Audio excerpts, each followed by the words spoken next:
Good morning, good evening, good afternoon, depending on what time you are listening in the world or watching. I'm Brother Shafiq, and I want to come and talk about something. I don't have much time, so I'm going to get through this fairly quickly, but I'm not going to leave any scriptures that I have on this out. But I want to talk about Edom. I want to prove in this lesson that Edom is spiritually Jerusalem. And I know that sounds crazy because the only thing that we have been hearing is the Lord's going to come back and destroy Edom. He's going to wipe Edom off the face of the earth. He hates Esau. And not understanding that Jerusalem, you are the one that took the ewe lamb. Not understanding that Jerusalem, you are the one that I'm going to leave as a desolation, as a curse, and I'm going to wipe your name from among the face of the earth. We're talking about the rebels in Babylon. We're not talking about the remnant. He's coming back to destroy them. But the Lord, in his wisdom, has a whole bunch of slew of names that he calls out in the Bible, and we're thinking that he's talking about somebody different. But when we pay attention to the adjectives of what he's saying about these names, then when we follow that road is going to bring us right back to Jerusalem, brothers and sisters. Right back to Jerusalem. So that's what I'm going to prove, that Edom is spiritually Esau. So we're going to start this in Jeremiah chapter 49, verse 12, because from verse 2 all the way up to 22, he's talking about Edom. Okay, so we'll start this in verse 12. For thus saith the Lord, behold, they whose judgment was not to drink of the cup have assuredly drunken, and art thou he that shall altogether go unpunished? Thou shalt not go unpunished, but thou shalt surely drink of it. For I have sworn by myself, said the Lord, that Bozrah shall become a desolation, a reproach, a waste, and a curse, and all the cities thereof shall be perpetual waste. So he's saying that he's talking about Edom. He's talking about Edom, and he's saying that Edom is going to be a perpetual waste. But when we understand that Edom is spiritually Jerusalem, then we're gonna see what he's saying about Edom, and then we're gonna see that points to Jerusalem. So he said that about his own people. So let's go to Leviticus chapter 26,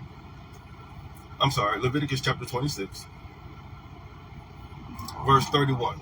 Leviticus chapter 26 and verse 31, which says, I will make your cities waste and bring your sanctuaries unto desolation. He's talking about Jerusalem now. Same thing he said about Edom. And bring your sanctuaries to desolation, and I will not smell the savior of your sweet odors. So that's what he said about Jerusalem, right? Next verse. And I will bring the land into desolation, and your enemies which dwell therein shall be astonished. Again, let's go to Jeremiah chapter 25, verse 18. Jeremiah chapter 25, verse 18. Because he said that he was going to make Edom a waste, a desolation, and a curse, right? So let's see what he says about Jerusalem.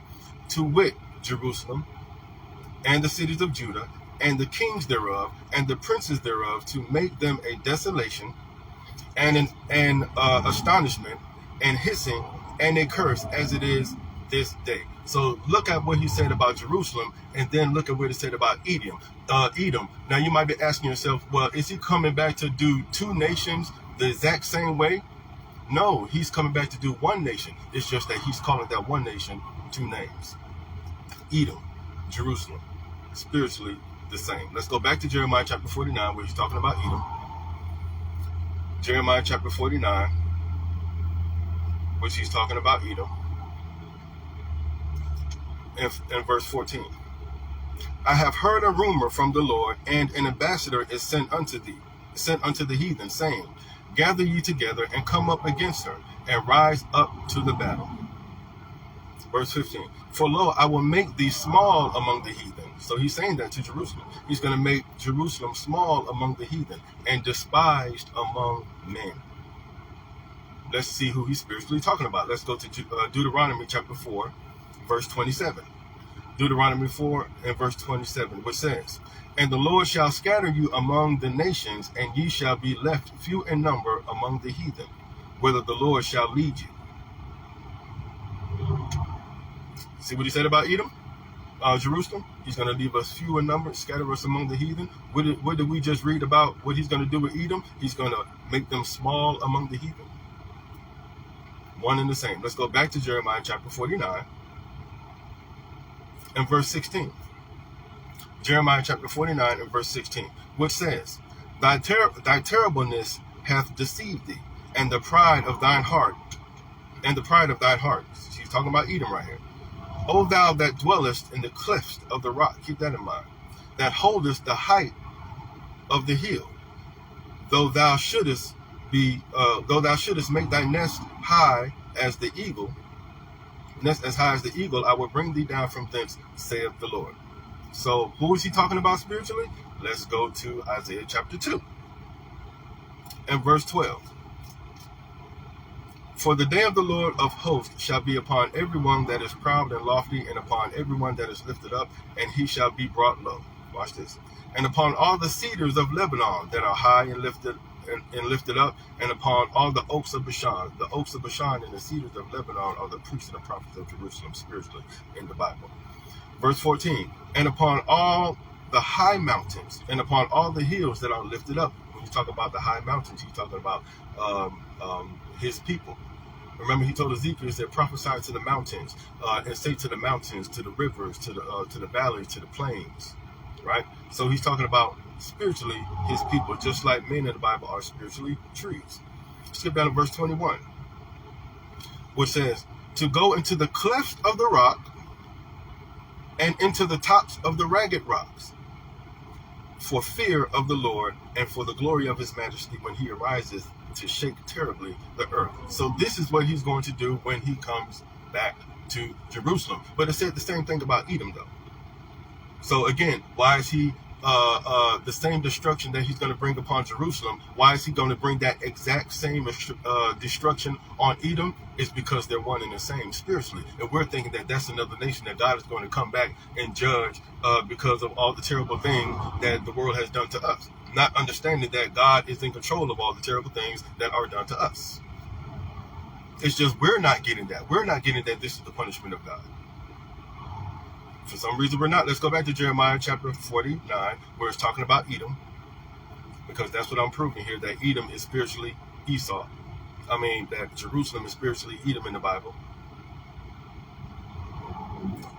Jeremiah chapter 49, verse 17. Also Edom shall be a desolation. Everyone that goeth by it shall be astonished, and shall hiss at all the plagues thereof. So he's talking about Edom. So there we go. Let's go see who he's spiritually talking about. Let's go to Jeremiah chapter 18. Jeremiah chapter 18 and 15. He says the exact same thing that we just read about Edom, about Jerusalem. 18 and 15. Because my people hath forgotten me, they have burned incense to vanity, and they have caused them to stumble in their ways from the ancient paths, to walk in paths and not in a way not cast up, to make their land desolate and a perpetual hissing, right? Everyone that passes by thereby shall be astonished and wag his head. You see how he's saying the same exact thing concerning Jerusalem? The same thing he's saying about Edom. He's not coming back to duplicate his destruction. He's letting you know, Jerusalem, when I call out all these nations, and when you follow all of those adjectives or what I'm saying about these nations, when you follow that road in the Bible, it's going to lead you back to you, Jerusalem. You are the one I'm talking about. But you just can't see it because we're high and lifted up. And we're thinking, oh, God is going to come back and judge that person, this nation, this nation. Who would have police in a world, have the police go arrest the bad guys, and then when the police get finished, the one who the police is working for punish the police? Stop. Let's go back to Jeremiah chapter 49. We can start this at verse 20. Jeremiah 49 and 20. Therefore hear the counsel of the Lord that he hath taken against Edom, and his purpose that he hath purposed against the inhabitants of Teman. Surely the least of the flock shall draw them out. Surely he shall make the habitation desolate with them. Sorry, I'm getting tongue twisted. My goodness. Verse 21. The earth is moved at the noise of their fall. At the cry of the noise thereof was heard in the Red Sea. Behold, check this out. Behold, he shall come up and fly as the eagle and spread his wings over Bozrah. There we go. We love to say, for the Lord has the sacrifice in Bozrah. For the Lord has the sacrifice in Bozrah, right? Well, listen. Let's read that again. Behold, he shall come up and fly as the eagle and spread his wings over Bozrah. And at that day shall the heart of the mighty men of Edom be as the heart of a woman in her pain. Let's go see who he's spiritually talking about. And I could do this with Moab. I could do this with Edom. I could do this with the Philistines. I could do it with the children of Ammon, Amalek, the Midianites. All of these people point back to Jerusalem. Just like in Revelation chapter 11, the two witnesses that are going to die in the streets of that city that is spiritually called Sodom and Egypt. So just like Jerusalem is spiritually called Sodom and Egypt, he's spiritually called Edom. He's spiritually called Moab. And I can show this through the scriptures. We're just going to talk about Edom for now, because this is what we're talking about. So he said that Edom, talking about Edom, he said, and at that day shall the heart of the mighty man of Edom be as the heart of a woman in her pains. Let's go to Jeremiah. Jeremiah chapter 22 and verse 23. Look what he says about Jerusalem now. Inhabitants of Lebanon, that makest thy nest in the cedars. It's funny how he's talking about Jerusalem, saying they make it their nest among the cedars, right? How gracious shalt thou be when pains come upon thee, the pain as of a woman in travail. Y'all see that? So he said the same thing about Jerusalem, same thing he said about Edom. Now, the Bible said that we're spiritually called Egypt. So all of the things that we read about in Egypt, all of the destruction, the life, the wizards, the enchantments, the workers, the people who are doing magic, all of that is telling you exactly what is going to go down in Jerusalem, for what is going down in Jerusalem. So we could read about Egypt and don't think about another nation, because remember that the law is spiritual. Paul said that the law is spiritual, but I'm carnal, soul, under sin. Paul also said that we speak the word of God in the mystery. Jesus said that my words are spirit and they are life. Why would we go inside the Old Testament thinking that the Old Testament is physical? It's not. It's spiritual. Paul just told us that. So let's go to, hold on one second.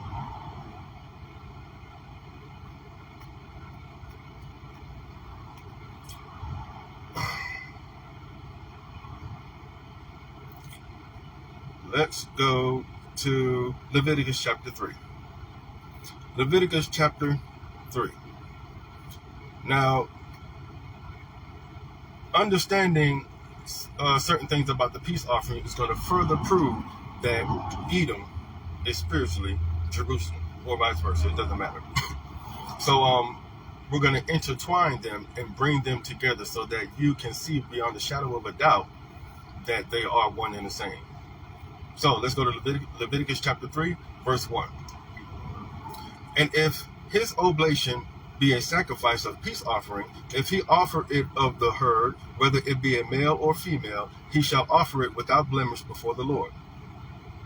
So, and also that this sacrifice for a peace offering, it could be a ram or a bullock.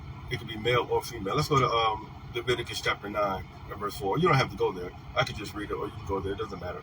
It says, also a bullock and a ram for a peace offering, to sacrifice before the Lord, and a meat offering mingled with oil, for today the Lord will appear unto you. So it could be a bullock or a ram, male or female. I wanted to bring that point because I need that point later. So I'm going to start with verse 1 again. And if his oblation be a sacrifice of peace offering, if he offer it of the herd, whether it be male or female, he shall offer it without blemish before the Lord. Verse 2. And he shall lay his hand upon the head of his offering and kill it at the door of the tabernacle of the congregation. And Aaron's sons, the priest, shall sprinkle the blood upon the altar round about.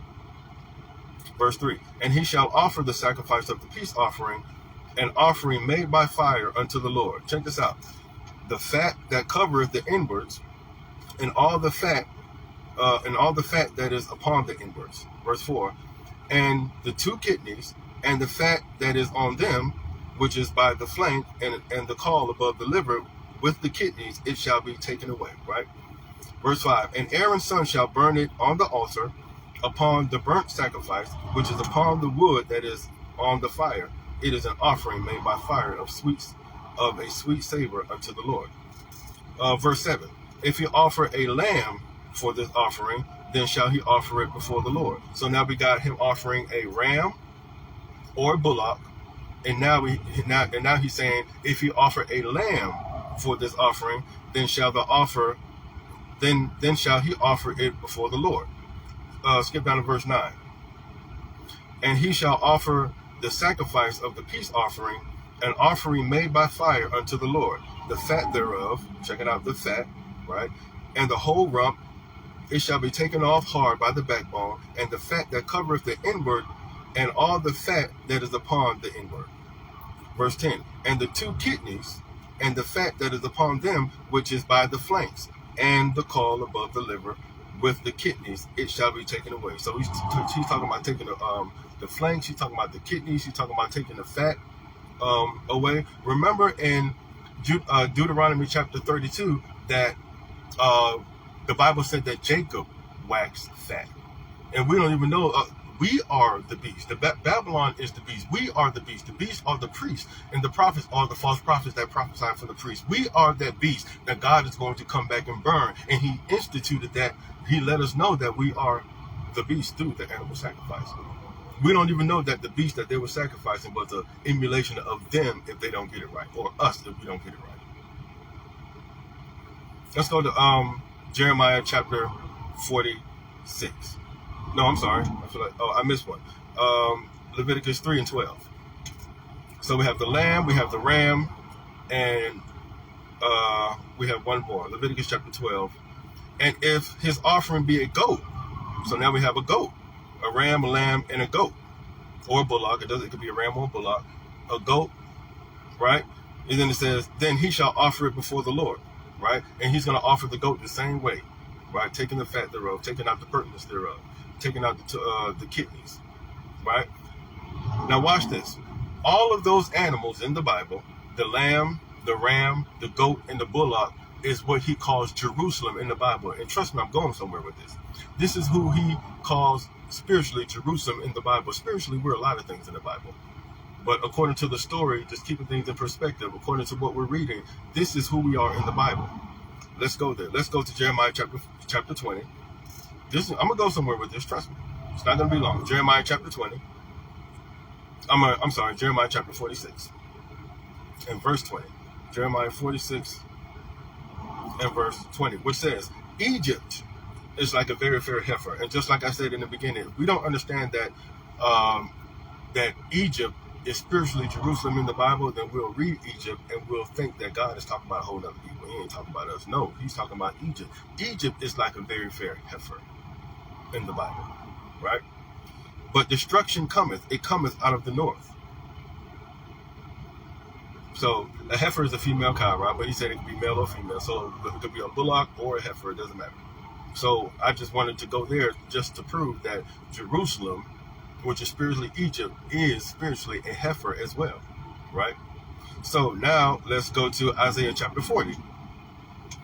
Isaiah chapter 40, verse 11. Isaiah chapter 40, verse 11, which says, he shall feed his flock like a shepherd. He shall gather the lambs.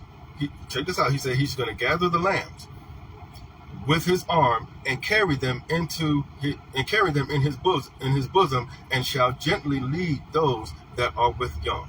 Right? So he said he's going to get the lambs. Who is he talking about? His people Israel. Right? Who is the heifer? His people Israel. Or the bullock? His people Israel. Let's go to Zechariah chapter 10 and let's get the goat. How he likens the children of Israel to goats. Zechariah chapter 10 verse 3, which says, mine anger was kindled against the shepherds, and I punished the goats. For the Lord of hosts has visited his flock, the house of Judah, and hath made them his goodly horse in the battle. Right? So now we have, he calls Jerusalem the goat. He calls Jerusalem the ram or the bullock. He calls Jerusalem the lamb. he said that these 4 animals for the peace offering, he was going to remove the fat. He's going to remove the kidneys. There's a reason why he tells us these things, brother. He's trying to give us a message. And that's why I'm proving that Edom is spiritually Jerusalem, because we think that God is going to come back and destroy a whole bunch of nations who he didn't even give his law to. So let's go to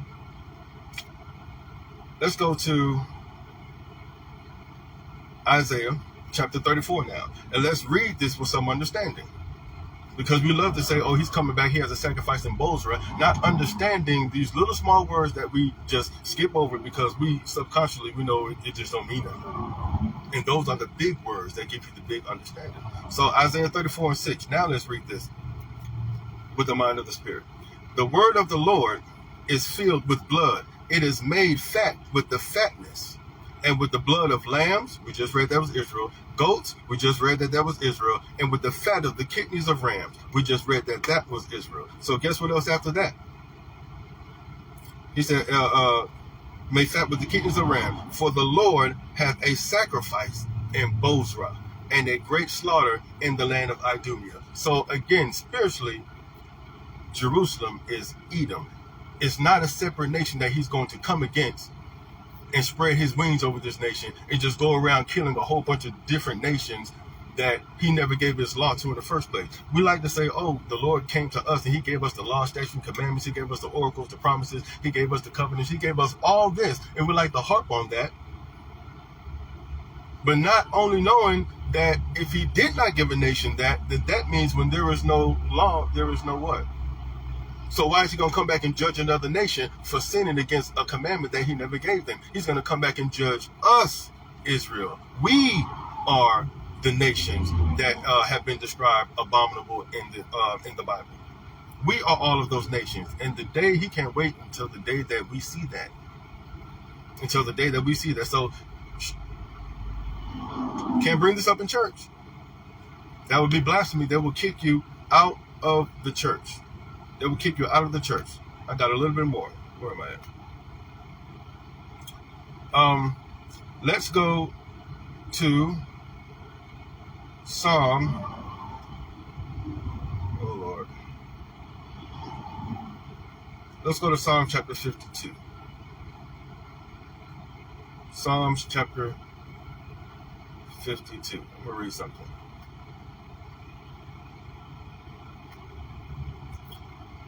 One second here.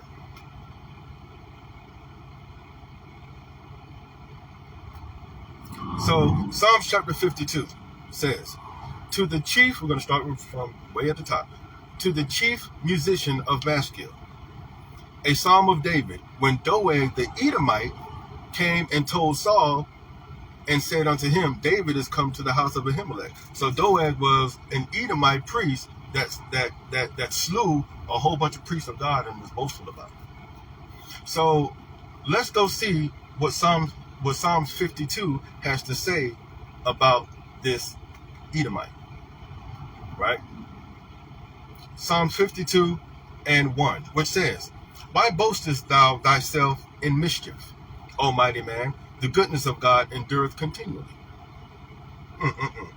Verse 2, thy tongue deviseth mischief, like a sharp razor working deceitfully. So his tongue deviseth mischief. We're talking about this Edomite, this Doeg. His tongue deviseth mischief. Let's go in Psalms chapter 10. We're going to start this at verse 2. Because just like the Lord is spiritually saying, Edom, you're Jerusalem, you're spiritually Edom, he's saying, look, when you see me talk about this Doeg, this Edomite, or any Edomite, I'm letting you know that this is what you're doing to your own brothers and sisters. This is how the whole story of it. You have the Babylon, mystery Babylon, and then you have the remnant, all in the 12 tribes of Israel. This is what you have going on. You have the Babylon, which is the rebels that are murdering spiritually their own brothers, the remnant. This is what's going on. This is who has devised mischief and whose tongue is like a razor. This is who the war is against. So let's go to Psalms chapter 2, verse 10, verse 2. It says, the wicked in his pride doeth persecute the poor. Let them be taken in the devices that they have imagined. Verse 7. His mouth is full of cursing and deceit. and fraud, and under his tongue is mischief and vanity. So we just got finished reading the Psalms chapter 52 that why are you boasting? Oh, I'm sorry. Verse 2 it says, your tongue deviseth mischief, talking about this Doeg. We just got finished reading that, right? So now we read that the tongue who's devising mischief, he also has devices that he imagined. So now let's go see what these devices are. Let's go to Jeremiah chapter 18 and verse 11. This is how you run down who is who in the Bible. This is how you do that. 18 and 11. Which says, now therefore go to speak to the men of who? Judah. Ding, ding, ding, ding, ding. Speak to the men of Judah and the inhabitants of Jerusalem, saying, thus saith the Lord, behold, I frame evil against you, and devise a device against you. Return ye now everyone from his evil way, and make your ways and your doings good. Right? So the men of Judah have wicked devices, right? And they're going against their brothers and sisters. Check out what he says in verse 18 about what the children of Jerusalem say. Then said they, come and let us devise devices against Jeremiah.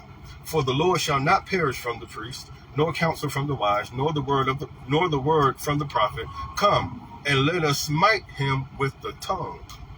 Let us smite him with the tongue, and let us not give heed to any of his words. So this is the war. In other words, this is Jeremiah is warring with his own brothers and sisters, and we thinking that this war is flesh and blood. So we're looking for missiles, we're looking for guns, we're looking for TV to tell us when is World War III going to be, and letting that subliminally tell us that that's when the Great Tribulation is going to happen. The Lord said, no, my battle is in flesh and blood. The way they are destroying my people is that they're using this tongue, and they're destroying their souls with false doctrine that's coming from this tongue. You got to be spiritual to understand this. We're not talking about anything physical.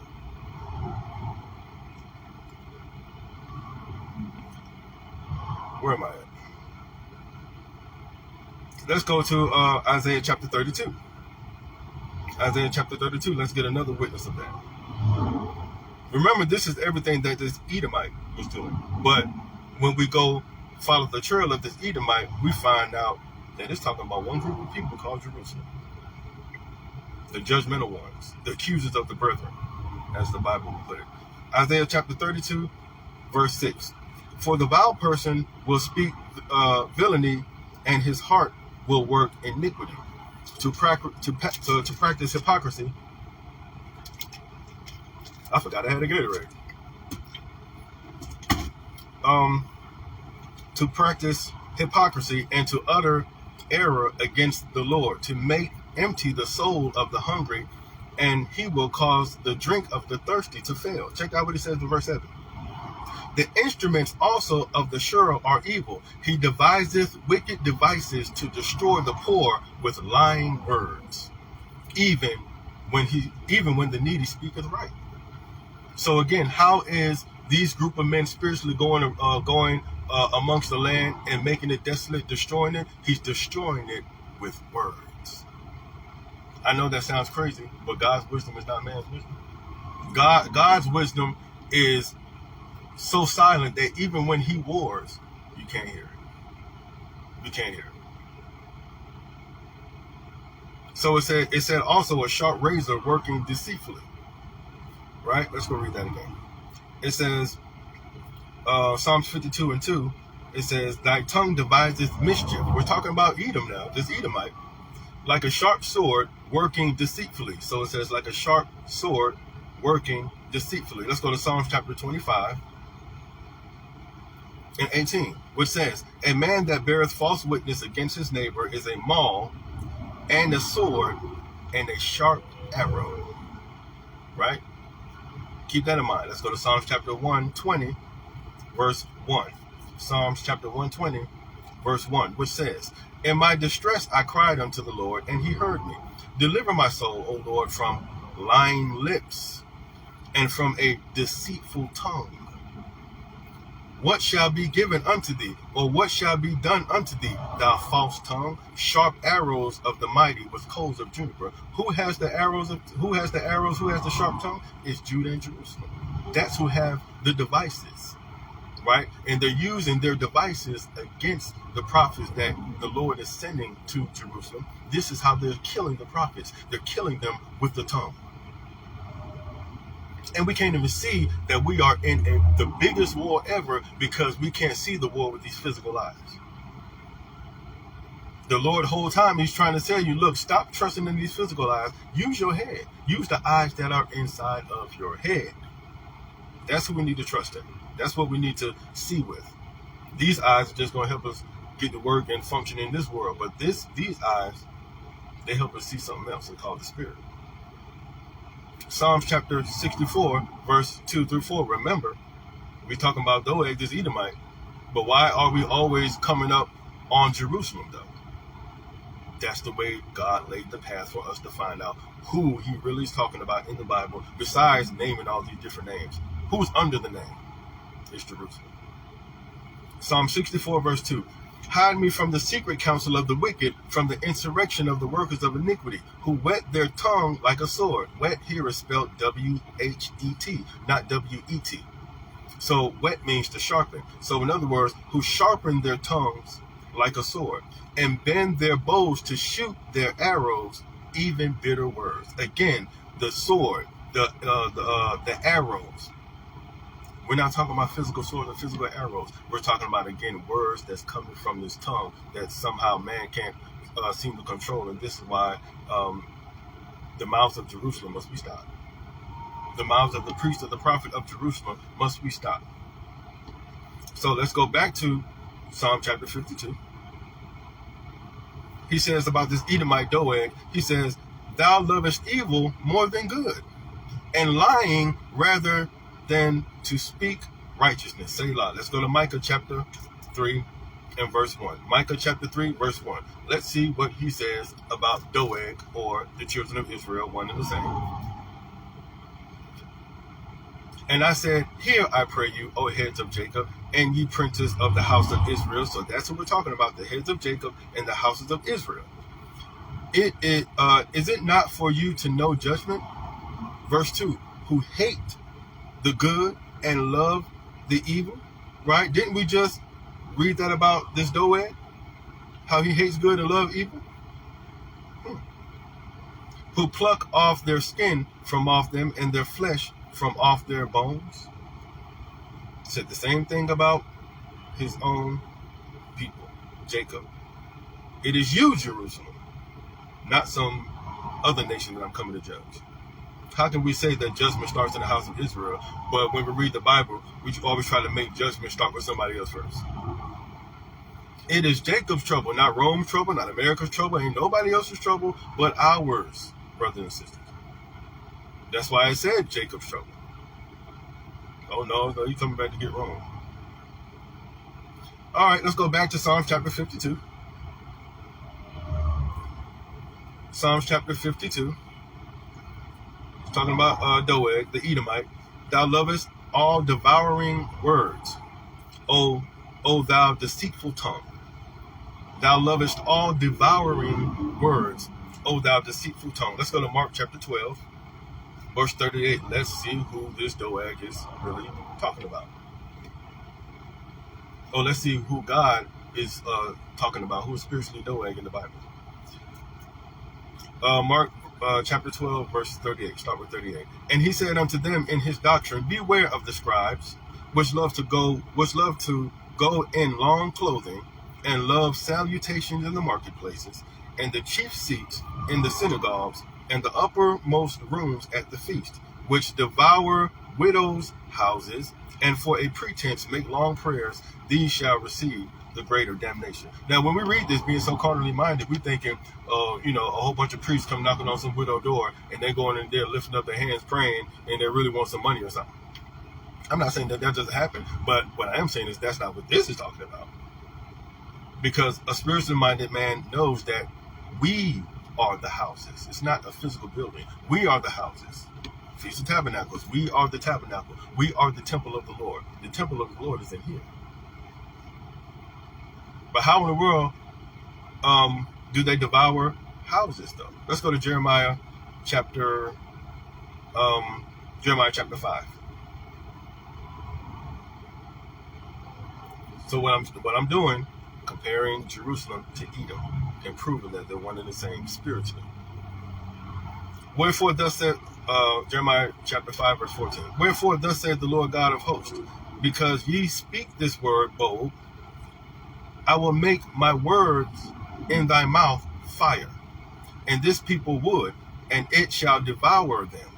Lo, I will bring a nation upon you from afar, whose, O house of Israel, said the Lord, it is a mighty nation, it is an ancient nation, a nation whose language thou knowest not, neither understandest what they say.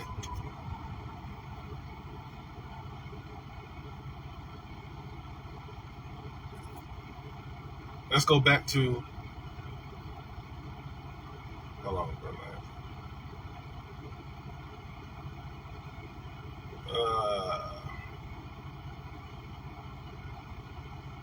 Let's go back to Psalm 52.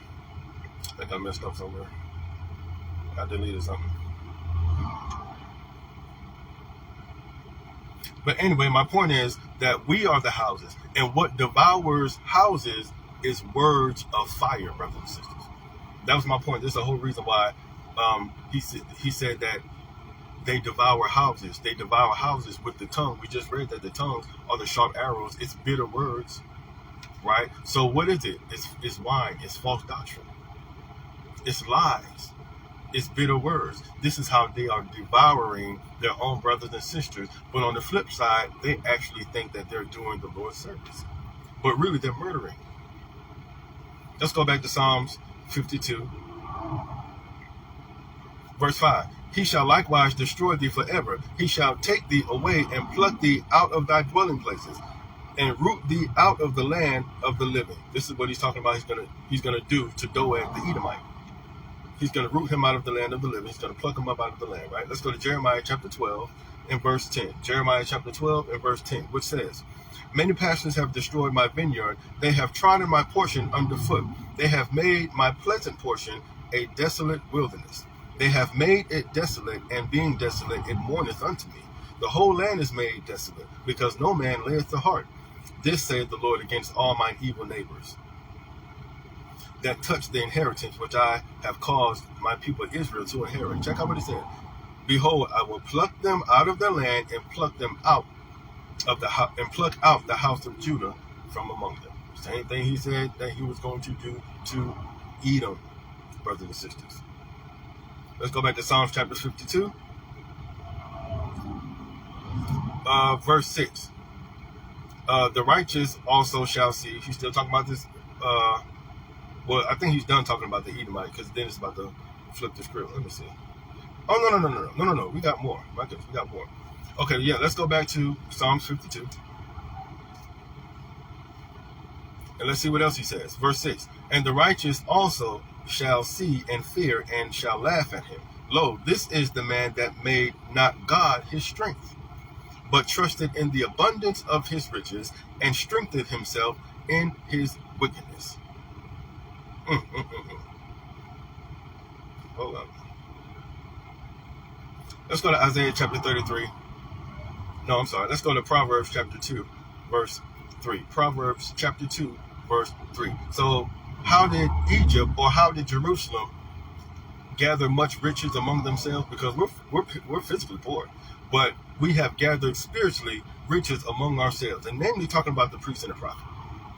These are the priests who are robbing God of his tithes and offering that's supposed to be coming to the storehouse. Somebody is stealing his money, in other words, a bigger picture. Proverbs chapter 2, verse 3. Yea, if thou criest after knowledge, and liftest up thy voice for understanding, if thou seekest her as silver and hid treasure, and searchest for her as hid treasures, then shalt thou understand the fear of the Lord, and find the knowledge of God. Right? So what is his word? His word is here, is like hidden treasure. His word is as silver and gold. We have to seek it like silver and gold. Let's go to Proverbs chapter 25, verse 12. Proverbs chapter 25, verse 12, which says, as an earring of gold and an ornament of fine gold, so is a wise reprover upon an obedient ear. So again, our earring of gold and an ornament of fine gold is just like an obedient ear. So we have the word is like silver, the word is the treasure, the word is the obedient ear. Let's go to Isaiah chapter 33, verse 6. Isaiah chapter 33, verse 6. Again, I'm just explaining how the Lord, how the priest of God went about devouring the land, gathering much riches among themselves. Isaiah chapter 33, verse 6. And wisdom and knowledge shall be the stability of thy times, and strength of salvation. Check this out. The fear of the Lord is his treasure. So if his word is his treasure, right? And it said the fear of the Lord is his treasure. His golden earrings, which is gold. We know that gold goes in the treasure, which is obedience. That is your treasure, right? So what the priests of God have been doing, that is displayed in Exodus chapter 32, when Aaron asked for the golden earrings, what was that telling you? It was telling you that the priest of God, no matter how much you think you should put your trust in him, he's asking you for your obedience. He's asking you for your fear. He's asking you to give up the treasures of your heart. So now you don't fear God with the fear that he gave you, which is how he wanted you to deck. That's why in Ezekiel chapter 16, he says that he decked us with the frontlets, with the crown, with the necklaces, with the gold chain, and all that. So that's how he clothed us, and that resembles righteousness. But he said we gave that away, though. That is the treasure that we gave away, and we gave it to the priests, and the priests are gathering much riches among themselves, going through the land, not taking physical silver, but they're taking people's obedience, so that the people fear them, and the people will obey them and give them the treasures of their heart and not God. So this is how they are gathering much riches among themselves, and they put their trust in their riches, meaning they put their trust in, oh, look at all the souls that God gave me, I must be doing it right. And you're putting your trust in numbers instead of saying, am I really telling the truth? Am I really telling people this truth? You putting your trust in numbers and not truth. I'm talking about the priest and the prophet. But we're still talking about Doeg, this Edomite. And just like how I proved that Edom was spiritually Jacob, this is a little background story of this Edomite who slew the priest and was boasting himself about it, finding out what he says about Doeg and then running back into Israel. We cannot escape. We cannot escape. So we have our prophets that's going to and from the earth, devouring houses, stealing money, stealing God's tithe, and the tithe is supposed to be put back in the storehouse. The storehouse is his people. We're supposed to be worshiping God and not man. So I don't want to get too far, on a rant, because I gotta go. But look, Edom is spiritually Jerusalem in the Bible. Keep that in mind. God bless.